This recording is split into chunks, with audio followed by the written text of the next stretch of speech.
Personally, as a Christian, I am more inclined to a church wedding. What is God's place in the vows?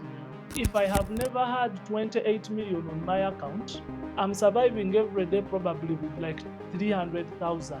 But when the wedding comes, it looks like you have been weighed. If you can't even do a wedding, then where are you taking our daughter? Please never borrow for a wedding. A wedding is a ceremony. This is Affinity, the Love Lounge. Hello, Affinity lovers. Welcome back to the Love Lounge. We are very excited for today, and today we are going to talk about a very interesting topic that equally I want to learn so much with you. And on the show today is with Yvonne Tukesiga, wife of Stanley Tukesiga, mother, wife, career-oriented lady. There's a lot to say about me, but stay tuned. Because now Mrs. Tukesiga has given herself a lot of other career things that are related.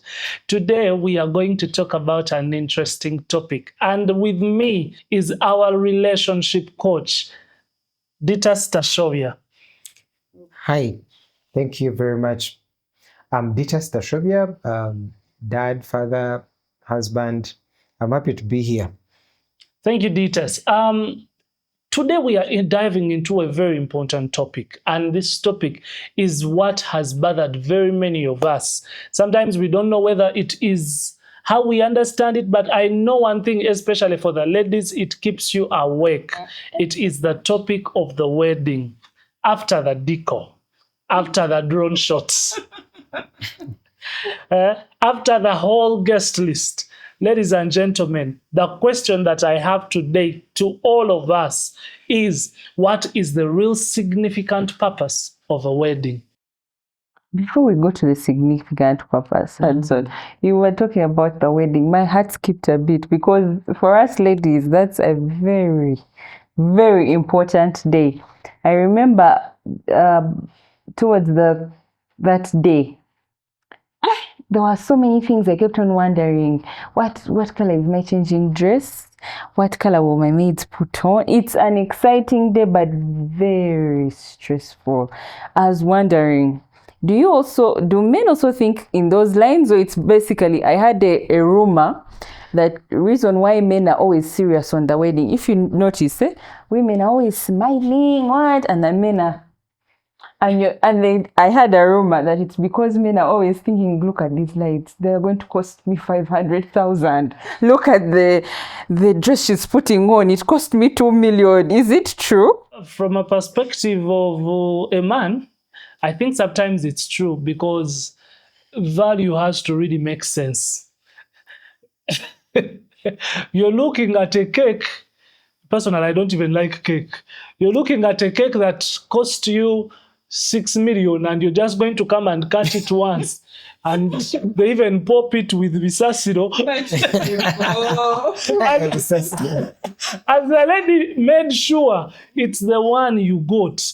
You kept giving her options of, there's this one of 1.5. No. I want this one. But inside, it's all cake. It's all cake, but there are flavors. There's red velvet, there's white. So the flavors matter. And the attire. You know, when you enter. Even when you talk about it, even you stir up that feeling again to look at it as wastage of resources. You know how beautiful it is when you enter that room. And personally, my cake ruined my day. I'd chosen a cake that was perfect, heavenly. And I reached there, you know, that thing where they say that what you ordered versus what you get. And everybody froze. I was at the door, but I froze. What was this? It spoiled my day. Well, the relationship coach may have. At least I'm not wedding coach. but yeah, I think we are just listening to female versus male on this. And there are things at some point which should be a given or we should allow, you know. But it's true, weddings mean different most of the times, not always. Most of the times, the things involved in the wedding may mean something different. Me, I enjoyed the traditional one so much. Oh my God, to this day, it's because I was in that whole nervousness of I was the deal of the day because I'm coming to her home. So they know her. No one wants to see her. Everyone is waiting to see me. So I am that nervous feeling, but also the idea of everything is sorted. There was nothing missing. Then I liked how we drove from so far and then we are going to her home. I was feeling like all this entourage is here for me. We had too many cars. And there were too many. And for some reason, I didn't like mobilize. There's this thing of people mobilizing for cars. They only invited people, And they came but with they showed up, with big cars. Mpenkoni only, like you have your 70 Mpenkonis, and they are all zwick. And I don't know how things came out. I like to organize things, but that one, I was not in control, and it just happened. And we are on a very clear road. We are going to Chinoni Rampala, and uzwik. I was like, yeah. And I'm in between, and I'm like, guys, this is all for me. Wow. I'm the dude. And for the wedding, it was fun. It was great, but I had organized it. I was the host. You were spending. I spent. Also, that's why it wasn't as fun. I liked it, but I was, how do you become there is no way you can become should we call it the icon of your own, like how do you play the music and dance to it? What is a wedding? I feel a wedding is when you and your partner walk down the aisle, or you make like a function where you publicly say, I've taken this person forever. Does walking down the aisle only happen in the wedding? Because it's the same aisle that we walk with to go to church. Does when I'm walking down to go and pray also, can you also... You're going to be joined to this other Oh, person. that's what it means. So for me, a wedding is a ceremony where two people exchange vows to share life together in a marital covenant. Okay? And then it can have different formats. You can have traditional, you can have the modern, and those are also again other issues, like what do you mean traditional, what do you mean modern? But to me, there is this whole culture that is universal, shared by a broader scope of cultures. Then there is when people want to do what their specific culture does. So that's the split that I'm putting in there. Yep. So it's just a ceremony where those things happen. I also want to know now the difference between the traditional wedding and the church wedding. If it's just a ceremony, why do we have to do two? What do you think? I think it's faith, your faith. Okay. Personally, as a Christian, I am more inclined to a church wedding. This traditional is important because of our culture, where we came from, how we are brought up, or the acknowledgement of our people that actually now Yvonne is married to Mr. Tukesika.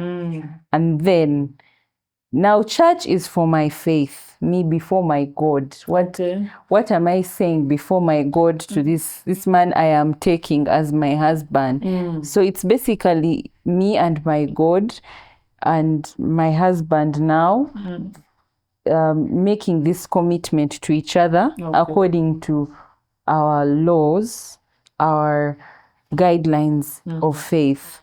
I think that's how even the Muslims do they call it nikah.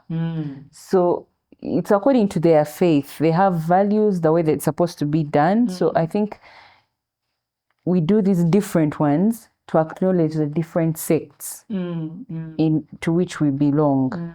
Yes. So why is it necessary for us to do it? One, it's important to understand what a wedding is, know its purpose. When you know that, then significance is easily defined. And because of that, then you can realize that weddings are okay to be as, or they should be, well, okay, let me say not true, but are okay to be as unique as there are people. That's the other thing about faith. I usually hear many people argue about why we have so many denominations. You can have as many denominations as there are people on earth.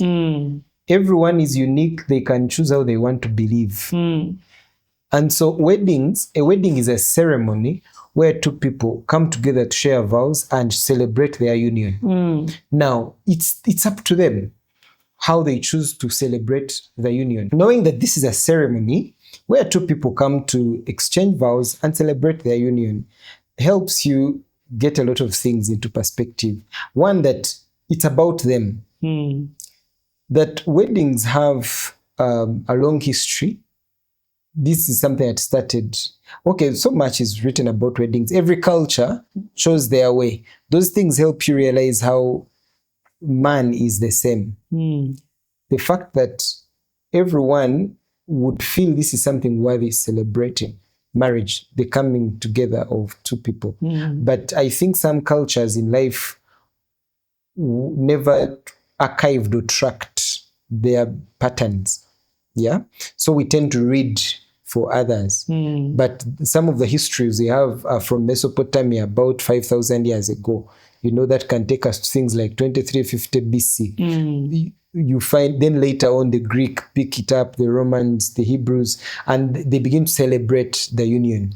But marriage in itself is as old as man. But the wedding is the place of creating a ceremony to celebrate that union, to make sure this thing comes as a commitment, like you vow, like exchange vows. Because there were days when there were no vows, when someone would see you and take you on for a wife.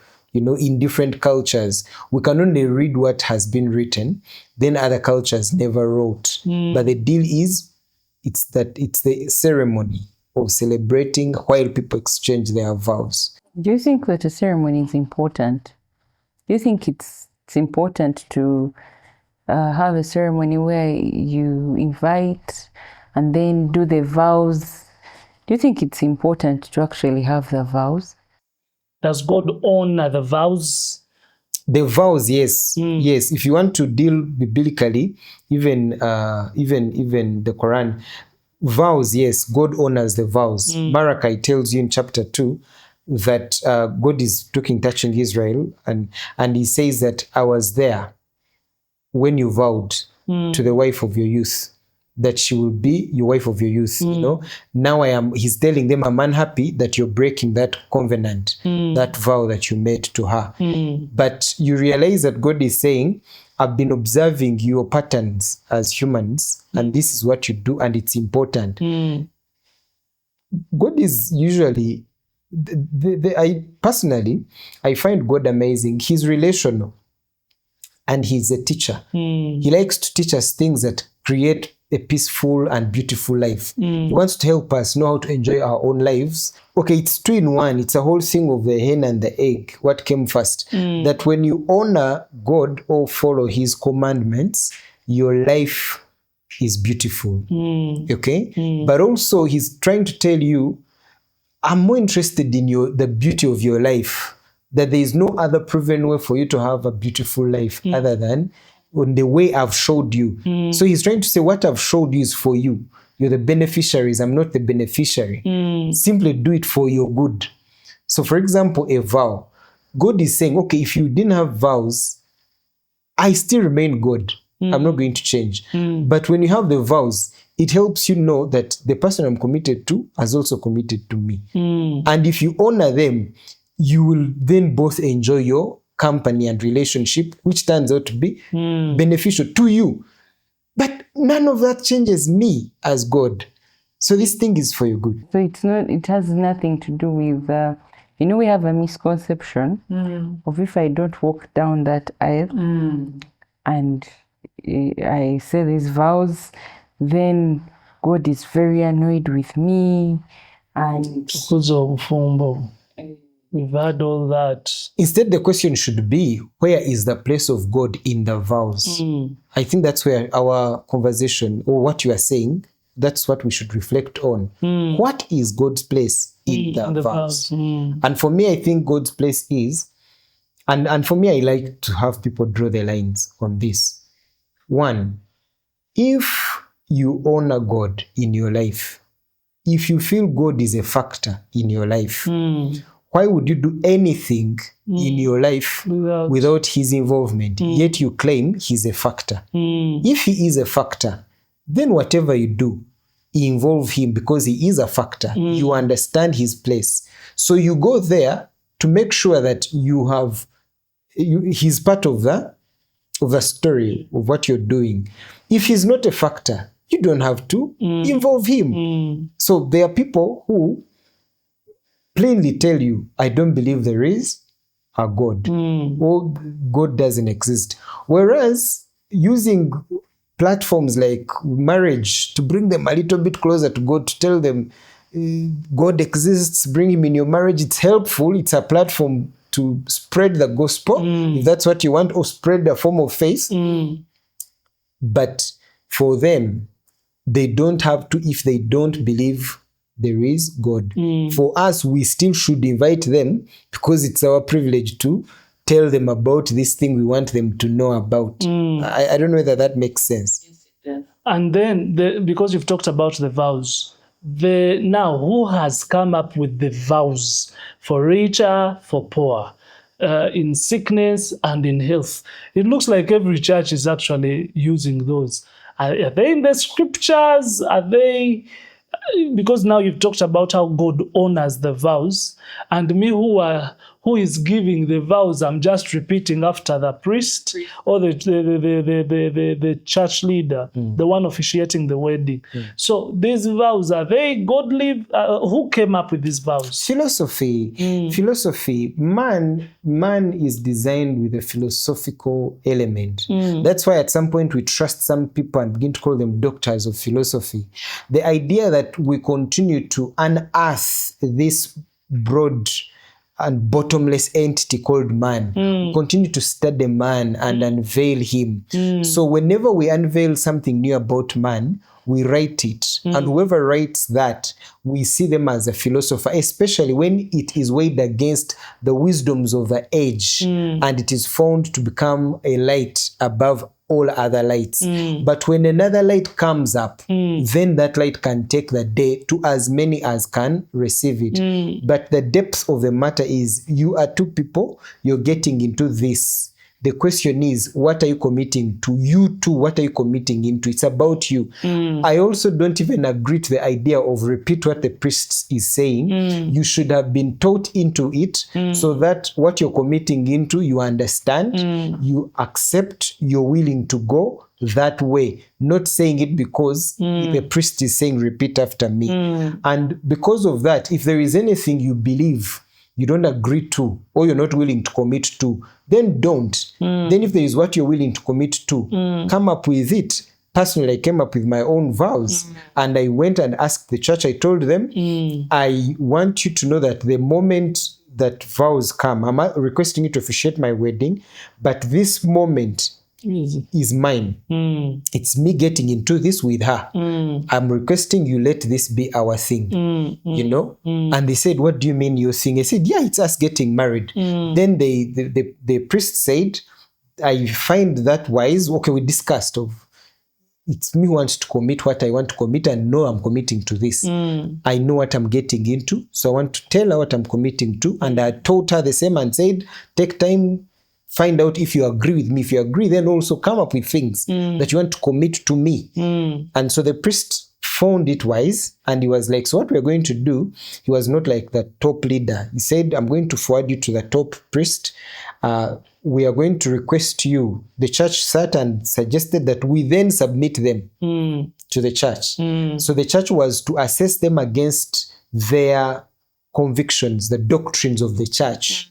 So that if we are to do that on their altar, then it should in a way be aligned or in sync with what they believe. Yeah, probably they didn't want to defile their altar. Okay. And that was understandable. So we took time. When we were ready, we submitted what we wanted. So we had to put it down. So we submitted it and they qualified it, approved. There's something he had asked earlier. He talked about why should we do traditional. any other ceremony. You know, do you have anything you want to say about that?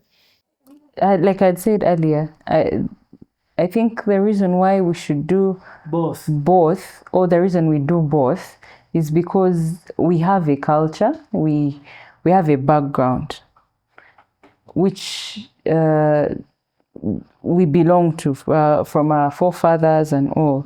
So I feel marriage in a cultural sense is acknowledgement. I am committing to this person in front of my people and his people. And then marriage in church is me committing to walk with this man before my God and my faith. So that's what I think. That's why they're both. I agree with you. The actual purpose and the significance has been understood. We are committing our union to the Lord. We are honoring the Lord. However, there are so many things that have changed. In one of our episodes, when we were talking about courtship, we talked about that a person who is going to start a marriage should be ready. And one of the prerequisites of being ready is having finances. But now, finances that make a wedding look more expensive than the finances that actually make a marriage. Am I making sense? Yes. Maybe not more, but it impacts the marriage. The finances spent in a wedding can impact. Like, because if I have never had 28 million on my account, I'm surviving every day probably with like 300,000. I could even have been staying with this lady and we are surviving on the 300,000 per month. But when the wedding comes, it looks like you have been weighed. If you can't even do a wedding, then where are you taking our daughter? If you can't even do a wedding. And when you look at the wedding budget, ideally you're even doing 2 functions. You're doing the introduction, you're doing the wedding. And I'm asking this because we have extended the commitment. We have extended the commitment because I'm still looking for the money to do the wedding. So I want to understand from each of you. Let me first take you back. I don't want us to make people assume that walking down the aisle or in church means committing the marriage to God. It's all that the Lord has suggested. So it's not true for everyone.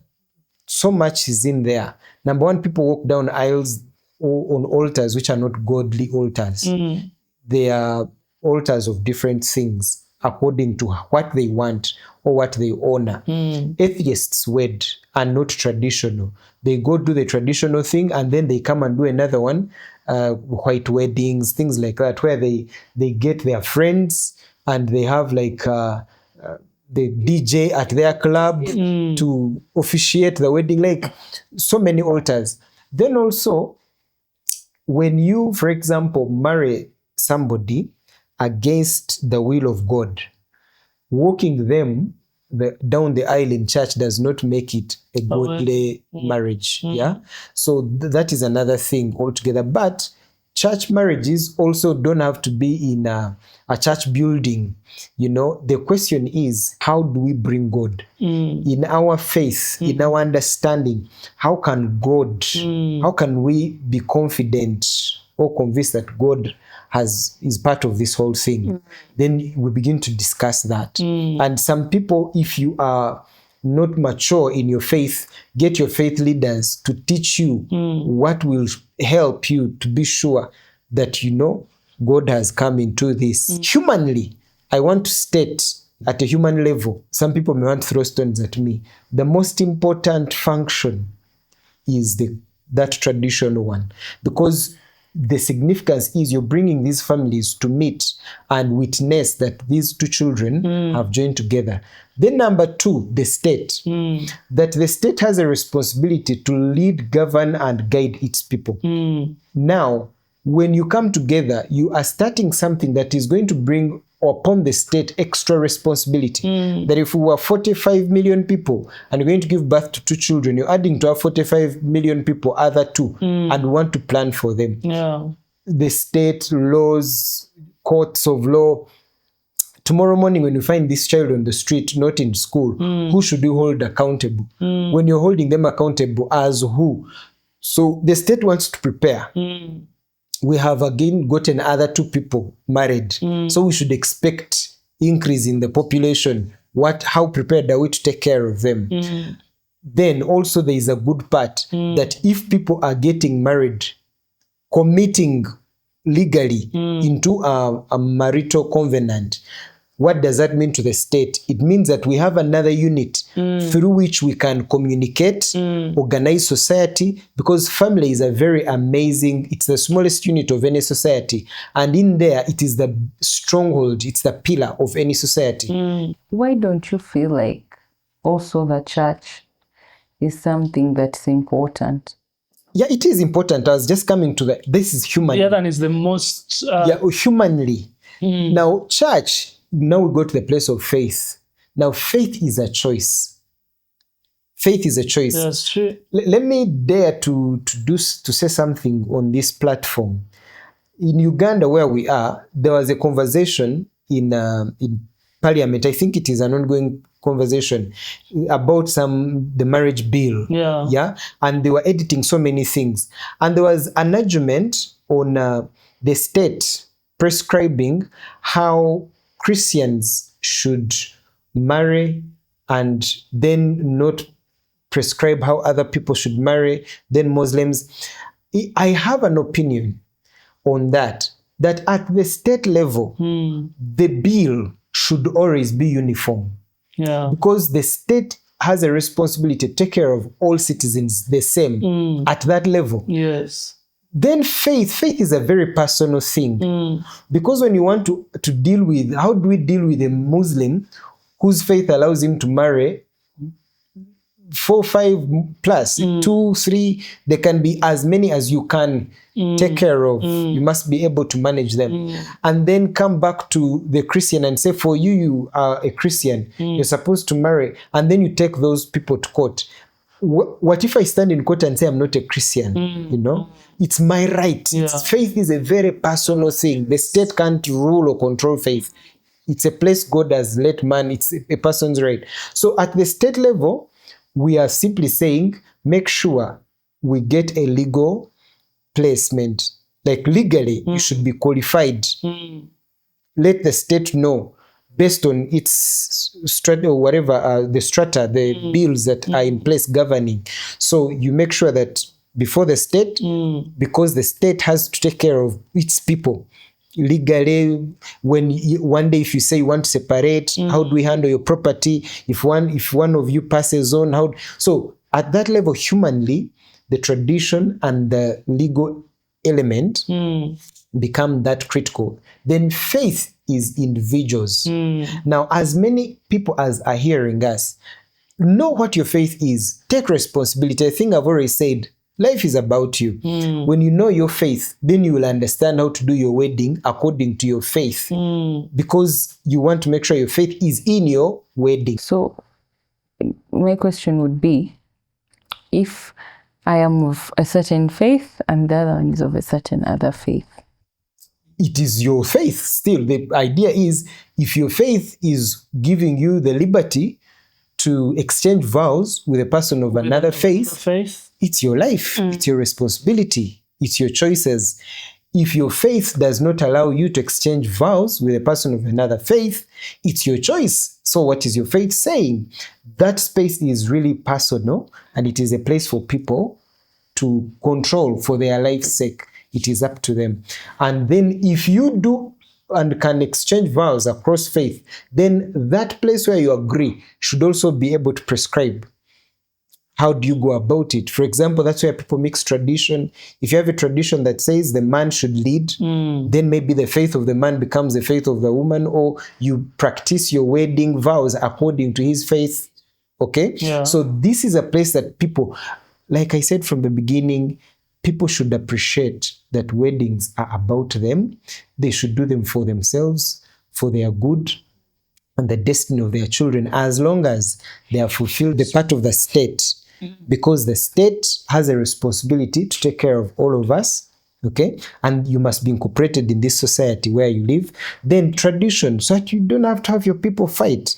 Let them know that this is the one you're married to. Okay, and then they can get along because they also consider them relatives. When you have a problem, they invite them. When you're happy, they invite them. People are going to share life together. So you have to be accountable. So a wedding is also an opportunity to be accountable. Now that's when we go to what you are talking about. Yes, so that now what I'm talking about. I want to say major in the majors, minor in the minors. You have now known it's about you. Now that you know it's about you, your responsibility, major in the majors to you, minor in the minors. If you know that this thing is about you, do it the way you want it. If you want to do it to go in debt, go in debt and die of debt. You see, now that's my point. And to help our audience, to help the people, because when I look into my pocket, I would even think I shouldn't do the wedding. Then we go to the singer and they get to know us. We go to the parents. And that is a wedding. Now it is regarded as a wedding, but now the wedding has a contribution. It has an involvement of other people, other parties, like our parents, like the church. I want to have a church wedding. There's a bit of a peer pressure there. How about if I call a cameraman and I tell him to put a wire and live stream, and I tell all my people, I'm sending you a link to watch my wedding and witness. You understand? Obviously, in these introductions where they bring gifts, there are cars in the gifts, there are fridges in the gifts, and then you doesn't bring them, looks like you didn't marry. Like you were unserious. The question is, what is the goal? The goal is to make these people know this is the one I've married and this is the one I've married. The goal has nothing to do with the gifts. You understand? The goal has nothing to do with me looking like my elder brother who married last month. The goal is that you guys now we are into this family, they are into us. So how do you advise the one whose parents are telling him, ogenda tuswaza mwana waffe? You can't say you're doing a wedding and there is no food, there is no decoration. Even your own in-laws. The way they would look at you. Like you're not serious. So I'm interested because, Ditas, it looks like me, I have gotten my girl. We want to get married. But when you just start looking at the demands of what I have understood, that the real purpose of the wedding is this, but no parent is going to allow or give you their daughter's hand in marriage unless to them you meet a certain criteria of their understanding. This is the person I want, I have loved. How do you advise me? Honestly, I don't want to borrow, but I want to have. Please never borrow for a wedding. A wedding is a ceremony. Ceremony. One day on several occasions. In fact, in the past we used to have about 7-8 events. These days we are bringing them back, but in a new way. You now have engagement parties, you have bachelor parties, you have the traditional wedding, you have the introduction, then the kuchala, then the wedding, bridal shower. then bridal shower. Then after that, there is another one for going back to the like. We are bringing them again and again because humanity loves to celebrate, and that's okay. Celebrating is important, but make sure you're able. If you're not able, simply keep remembering that the day you clocked the age of consent, you became an adult responsible for all your choices. So what you're doing, is it what you want? Is it your choice? My father, that's foolish. Do a wedding of your capacity. Even without them. Yes, because humanly, you need them to know. Make sure you devise means for them to know. That's number one. You can get that done without spending lots of money or even any money. Two, the state requires witnesses. Make sure there are witnesses. For example, a best man and a matron. Make sure they are in place. Three, God just wants a representative of heaven, if I should use that word, a priest. These are people that have been allowed to do these things. So let a priest, somebody you consider spiritual over your lives, to come and commission, bless. But you see, even to get a priest, they need a letter from the parents. No, no, I need to clarify that.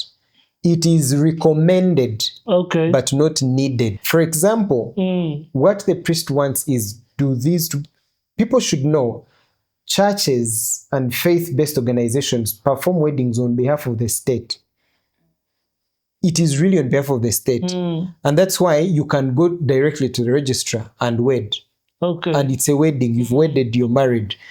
But when you do the church, it's because you said you want the spiritual environment based on your faith. Now, the priest is going to do things the state requires. The state requires for a letter from the parents of the girl. And that's why now the new bill is saying also the letter from the boy, from the parent of the male. The deal is to make sure that you did the other thing we talked about, make sure that they know. Now, this is where we get issues of what if parents are not willing. Go back to what I said, seek support. Me, I'm not a person who says, don't do this, don't do that.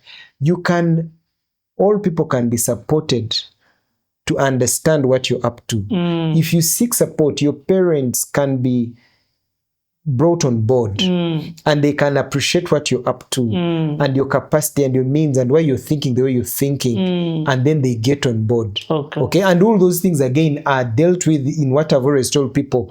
These premarital courses, you're both taught and supported to deal with all these issues, and you deal with them with peace, with them without them, strangling you.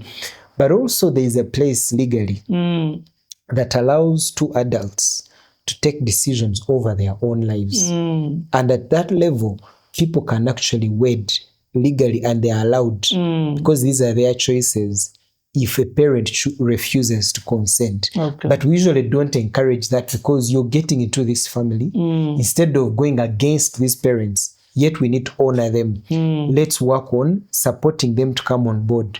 But do not borrow, get into debts, and you cannot manage a family just because your father is saying, I need a wedding of 200 million, and yet your capacity cannot manage it.